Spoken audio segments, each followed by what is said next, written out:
Hello everyone, welcome to my channel. তোমাদের সহচরী দীপিকা। আশা করছি আপনারা সবাই খুব ভালো আছেন আর আপনাদের আশীর্বাদে আমরাও খুব ভালো আছি। লন্ডনের দ্বিতীয় দিনের সেকেন্ড পার্টে আপনাদের অনেক অনেক স্বাগত জানাই। মানুষের ভিড় দেখুন শুধু আপনারা, মানে হচ্ছে কি একটা আনন্দের মুহূর্ত কাটাতে সবাই চলে এসেছে। এত ভিড়, সত্যি ক্রিসমাস ছাড়া দেখা খুব মুশকিল। এটা কি? এটা হচ্ছে কোহিনূর হীরা, যেটা আমাদের থেকে নিয়ে চলে এসেছিল। তাই আমাদের কোহিনূর হীরাটা নিয়ে চলে এসেছে। কোহিনূর হীরাটা নিয়ে এসে এরা রেখে দিয়েছে না? ও, ইটস ডায়মন্ড। তো টাওয়ার অফ লন্ডন থেকে একটু দূরেই ছিল একটা শপ, যেখানে বিভিন্ন ধরনের গিফটের জন্য জিনিসপত্র বিক্রি হচ্ছিল। আর কোথাও ঘুরতে গেলে আমরা কিন্তু অবশ্যই সেখানকার কিছু জিনিস কিনে নিয়ে আসি, কারণ এগুলোই আমাদের সারা জীবনে স্মৃতি হয়ে থেকে যায়। আমরা আমাদের ঘরের জন্য তো নেবই, আর কিছু গিফটও নিয়ে যাব বাড়ির জন্য, মানে ইন্ডিয়াতে যখন ফিরবো তখন যদি এগুলো কাউকে দেওয়া যায়, তার জন্য কিছু জিনিস এখান থেকে আমরা কিনে নিচ্ছি। আর পেনগুলোতে এত সুন্দর ক্রাউন লাগানো ছিল, দেখে ভীষণ ভালো লাগছিল। মাম্মার তো ভীষণ পছন্দ হয়েছিল, কিন্তু মাম্মা তো পেন দিয়ে লেখে না, তাই ওর জন্য নিলাম না। দেখুন যে সমস্ত জামা কাপড়গুলো রয়েছে, সেগুলো কিন্তু রাজা রানী বা তাদের সন্তানেরা পরে থাকেন, অনেকটা সেই রকম। আর এই শপে এসে কিন্তু আমাদের বেশ আরাম লাগছিল, কারণ ভেতরটা পুরোই এসি ছিল। বাইরে ভীষণ কষ্ট হচ্ছিল গরমে, তাই কিছুক্ষণ এখানেও সময় কাটিয়ে গেলাম, আর কিছু জিনিসও আমাদের কেনা হয়ে গেল। এখন আমরা যাব হচ্ছে বড় মার্কেট, যেখানে অনেক ধরনের খাবার পাওয়া যায়। আপনারা কিন্তু এখানে এসে বিভিন্ন জায়গার বিভিন্ন ধরনের খাবার পেয়ে থাকবেন। আমরা ঢুকেই ভাবছিলাম কি খাবো, এক তো প্রচণ্ড জোরে খিদে পেয়েছে, তার মধ্যে এতটা গরম থেকে এসেছি, ভাবছিলাম কোনো একটা কিছু খাবার নিয়ে কোনো একটা জায়গায় বসবো। তো কিছুই সিলেক্ট করতে পারছিলাম না, তো আমরা ঘুরে ঘুরে দেখছিলাম যে কোন খাবারটা আমরা খেতে পারবো, কারণ সব খাবার তো আমাদের জন্য নয়, মানে আমরা সমস্ত কিছু তো খাই না। তো দেখা যাক কি খাবো। শোভন, কি খাবো এখন আমরা? রাইস খুঁজছি। চলো, বাঙালি আর কি, দুপুরবেলা আমরা রাইসই খুঁজতে থাকি, আমাদের রাইস থাকতেই হবে। চলো। তো পুরো মার্কেটটাই মোটামুটি আমাদের ঘোরা হয়ে গেছিল, কিন্তু কিছুতেই আমরা আমাদের রাইস খুঁজে পাচ্ছিলাম না। আর এদিকে পেয়েছিল ছেলের ভীষণ জোর খিদে, তো তাও চেষ্টা করছিলাম যদি কোথাও রাইস পাওয়া যায়। তো ঘুরতে ঘুরতে একটা জায়গায় দেখলাম কাঁচা মাছ বিক্রি হচ্ছে, তার সাথে রয়েছে অক্টোপাসও।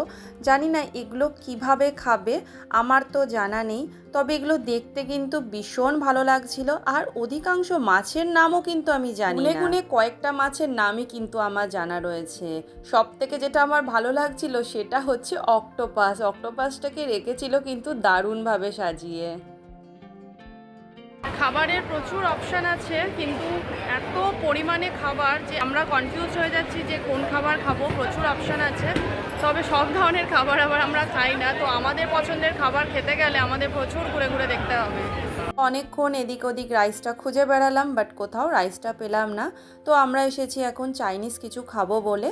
তো এখানে দেখুন আছে মোমো, চিকেন মোমোও ছিল, আবার ভেজ মোমোও ছিল। আমরা নিয়েছিলাম চিকেন মোমো। আর নিয়েছিলাম আমাদের জন্য নুডলস। এখানে ছিল প্রন নুডলস, চিকেন নুডলস, এমনকি ভেজ নুডলসও কিন্তু পাওয়া যায়। এখানে যে নুডলসটা রাখা রয়েছে এটা কিন্তু ভেজ নুডলস। আপনারা যেটা চাইবেন, ভেজ চাইলে ভেজ, আবার যদি প্রন বা চিকেন চান ওনারা আলাদা করে সেটা ফ্রাই করে এই নুডলসের উপরে দিয়ে দিচ্ছে। তো মাম্মা বলল যে আমি নুডলস খাবো না, আমি খাবো মোমো, তাই মাম্মাকে মোমোটা দিয়ে দিলাম। আর আমরা খাচ্ছি এই যে প্রন নুডলস। জানেন তো, এই প্রনটাকে দেখে আমি ভেবেছিলাম এটা হয়তো কাঁচা। আমি ওনাকে জিজ্ঞাসা করে নিলাম এটা কাঁচা কিনা, কিন্তু না, উনি বলল যে এটা একদম তৈরি করে দেওয়া হয়েছে। যাই হোক, পেয়েছে ভীষণ জোর খিদে, তো এখন খেয়ে দেখি এই নুডলসটা কেমন খেতে।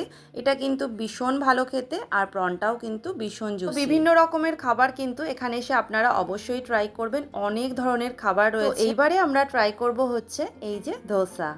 তো আমরা খাচ্ছি হচ্ছে মুগ ডাল ধোসা, এর মধ্যে পুরোটা মুগ ডালের পুর রয়েছে। মাম্মা খাচ্ছে হচ্ছে চিকেন মোমো, এক রাউন্ড চিকেন মোমো খেয়েছে, আবার চিকেন মোমো এনে দেওয়া হলো ওকে, তো আজকে লাঞ্চে চিকেন মোমোই খাচ্ছে। আর মুগ ডাল ধোসাটা কিন্তু বেশ ভালো খেতে, আর তার সাথে কিন্তু আবার ওই চানা আছে, চানার চাটও দিয়েছে, তো ভীষণ ভালো লাগছে। তো লাঞ্চে আমরা এগুলোই খাচ্ছি, তো বেশ ভালো, একটু অন্যরকমের ট্রাই করাও কিন্তু বেশ ভালো। তো আমরা এখন এসে গেছি লন্ডনের বিখ্যাত আরও একটা জায়গা, আর আমরা এখন কোথায় এসেছি আপনাদের সাথে একটু পরে শেয়ার করে নিচ্ছি। আর আমরা এখন কিছু চাবির রিং নিয়ে নিচ্ছি সবাইকে গিফটে দেওয়ার জন্য। তো আমরা এখন এসেছি ক্যামডেন মার্কেটে। চলুন আপনাদেরকে ঘুরিয়ে ঘুরিয়ে দেখাই। ক্যামডেন মার্কেট কিন্তু অনেক বড়, আর বিশেষ করে আমার যেটা খুব ভালো লাগছে, রাস্তার ধারে ধারে দোকান বসে রয়েছে ঠিক আমাদের ওখানকার মতো। তো চলুন ঘুরে ঘুরে দেখি কি কি দোকান রয়েছে, আর কি কি খাবারের দোকান রয়েছে, কি কি কেনার দোকান রয়েছে, সমস্ত কিছু আপনাদেরকে ঘুরিয়ে দেখাবো। তো এখানে দেখুন অনেক চাবি রিং বিক্রি হচ্ছে, তো আমরা চাবি রিং নিচ্ছি, আমাদের নিজেদের জন্য নিচ্ছি, আবার বাড়ির জন্যও কিন্তু নিচ্ছি। তো একটা শপের মধ্যে ভীষণ সুন্দর জিনিসপত্র বিক্রি হচ্ছিল, আর এই কাপগুলোতে কি সুন্দর লন্ডন লেখা ছিল। আর লন্ডনে যে সমস্ত বিখ্যাত জায়গাগুলো রয়েছে সেই বিখ্যাত জায়গাগুলোর ছবি কিন্তু এই কাপের মধ্যে ছিল। আবার কিছু কিছু কাপে দেখলাম রয়্যাল ফ্যামিলি মেম্বার্সদের ছবি রয়েছে।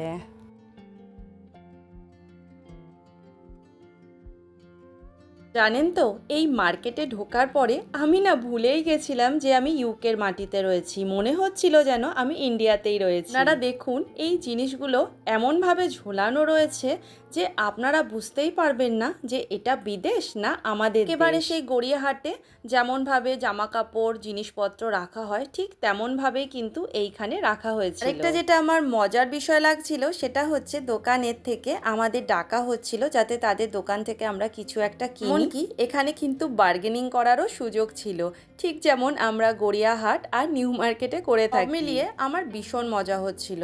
তবে যেটা প্রবলেম আমাদের হচ্ছিল সেটা হচ্ছে এতটা গরম যে বেশিক্ষণ মার্কেটটা কিন্তু ঘুরে ঘুরে আমরা দেখতে পারিনি। মনে হচ্ছিল কোনো গাছের তলায় একটু রেস্ট করে। দেখতে পাচ্ছেন এখানেও কিন্তু অনেক পরিমাণে তালা ঝোলানো রয়েছে। সেই লিভারপুলের একটা ব্লগে আপনাদের বলেছিলাম না যে কেন এখানে তালা ঝুলিয়ে রাখা, এখানে এসেও দেখছি ওইভাবেই তালা ঝোলানো। তো যাই হোক, চলুন এইবারে আর একটু যাই এগিয়ে। এখানে খুব সুন্দর একটা বসার জায়গা রয়েছে, তো সেখানে গিয়েই বসবো আমরা। আগে মাম্মাকে একটা আইসক্রিম কিনে দেবো, কারণ গরমে ঘুরে ঘুরে ওর তো একদম অবস্থা খারাপ হয়ে গেছে। দিকে ছেলেটা একদমই হাঁটতে পারছিল না, ওকে দেখতে পাচ্ছেন তো ও কেমন খুঁড়িয়ে খুঁড়িয়ে হাঁটছে। আমার তো ভীষণ কষ্ট হচ্ছিল ওকে দেখে। তো যাই হোক, ওকে আগে আইসক্রিম কিনে তারপরে মার্কেটটা আর একটু ঘুরে ঘুরে দেখবো আমরা। সেই সকাল 9:30টায় বেরিয়েছি, খুবই বিধ্বস্ত অবস্থা। আর কালকে ছিল 30 ডিগ্রি, আজকে হচ্ছে 32 থেকে 33 ডিগ্রি চলছে লন্ডনে।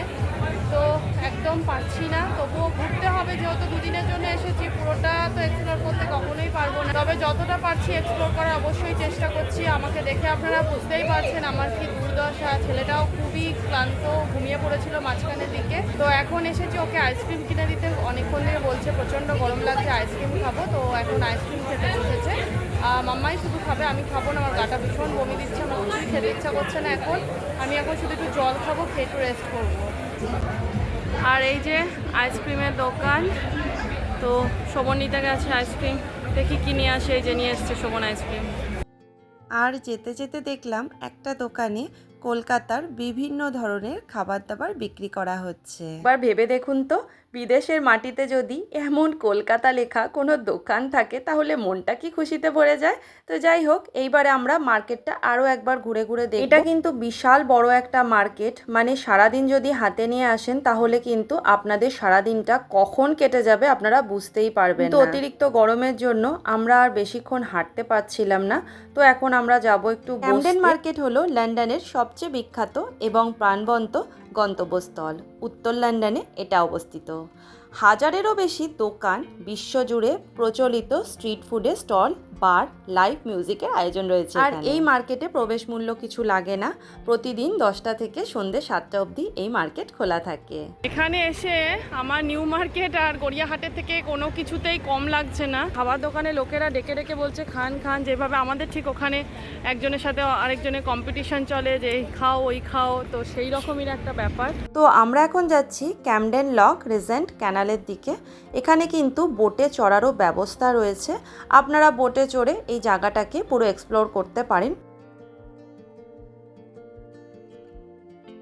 এখানে জলটা পরিষ্কার দেখো, ওটা ওখানকার জল, ওই যে জল ছাড়ছে দেখো, পরিষ্কার জল ছাড়ছে ওখানে। হ্যাঁ ওখানে নোংরাগুলো আটকে দিয়েছে।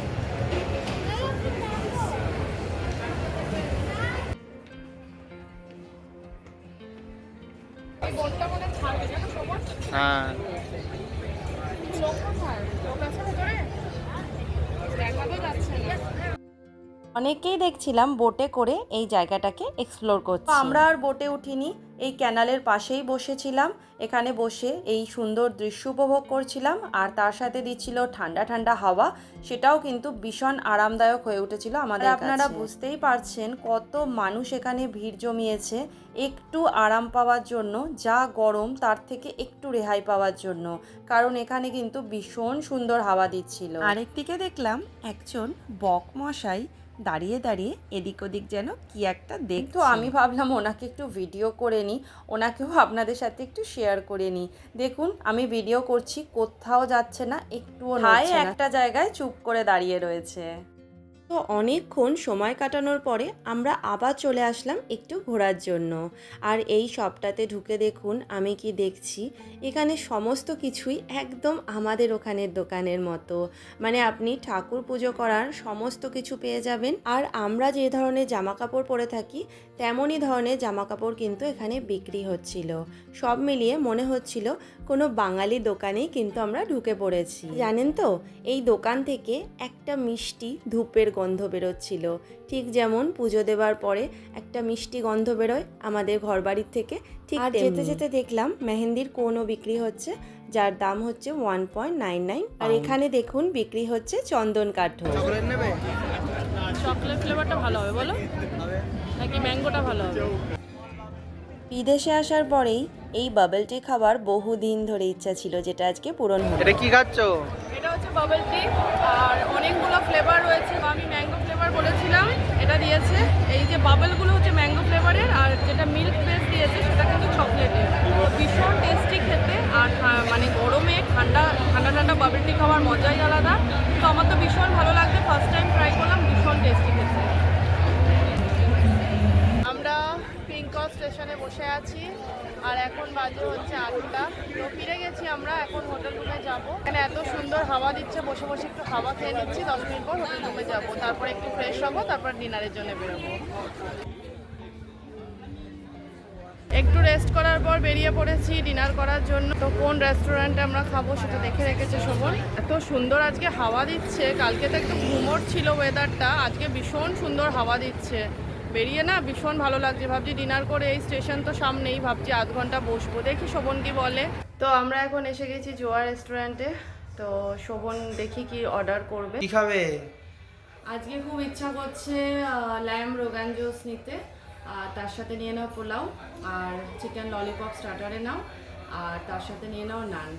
আপাতত এগুলোই নাও, আর কিছু খাওয়ার সেভাবে ইচ্ছা নেই, তো এগুলো অর্ডার করে দাও। কালকের রেস্টুরেন্টটা আমরা বেশ ভালো খেয়েছিলাম, আমাদের তো খুবই ভালো লেগেছিল, কিন্তু সেখানে আজকে একদম জায়গা নেই, প্রচণ্ড পরিমাণে ভিড়, তাই আমরা এই রেস্টুরেন্টে এসেছি। তবে এখানের কোয়ালিটি আর কোয়ান্টিটিও কিন্তু খারাপ নয়। খাবারের মধ্যে আমার যেটা সব থেকে ভালো লেগেছিল সেটা হচ্ছে চিকেন ললিপপ। তো যাই হোক, আমাদের সমস্ত খাবার একদম গরম গরম টেবিলে সার্ভ করে দিয়ে চলে গেছে। সবথেকে ভালো হচ্ছে আমাদের হোটেলের পাশেই এতগুলো ভালো ভালো রেস্টুরেন্ট রয়েছে যে আমাদের কিন্তু দূরে কোথাও যেতেই হয়নি খাবার জন্য। খাওয়া দাওয়া সব কমপ্লিট, আমাদের ডিনার একদম কমপ্লিট। এই দেখুন ঘড়িতে এখন বাজে হচ্ছে 11:15। শোভন বলল খাওয়া যেহেতু হয়ে গেছে চলো 10 মিনিট স্টেশনে বসি। এত রাত হয়ে গেলে কি হবে, স্টেশন চত্বরে দেখুন কত মানুষজন রয়েছে। কেউ বলবে এখন রাত 11:15 বাজে, এই স্টেশনে কিন্তু সবসময় এমনই ভিড় থাকে। তো আমরা একটু বসি, নিজেদের মধ্যে একটু গল্প করি। তো আজকের ব্লগও এখানে শেষ করছি। আর আমার ব্লগ যদি ভালো লাগে আপনাদের, তাহলে প্লিজ লাইক, শেয়ার, কমেন্ট আর সাবস্ক্রাইব করে আমাদের পাশে থাকবেন। আমি ফিরবো নতুন আরেকটা ব্লগের সাথে। ততদিন আপনারা ভালো থাকবেন, সুস্থ থাকবেন আর সবাইকে অনেক খুশিতে রাখবেন। টাটা।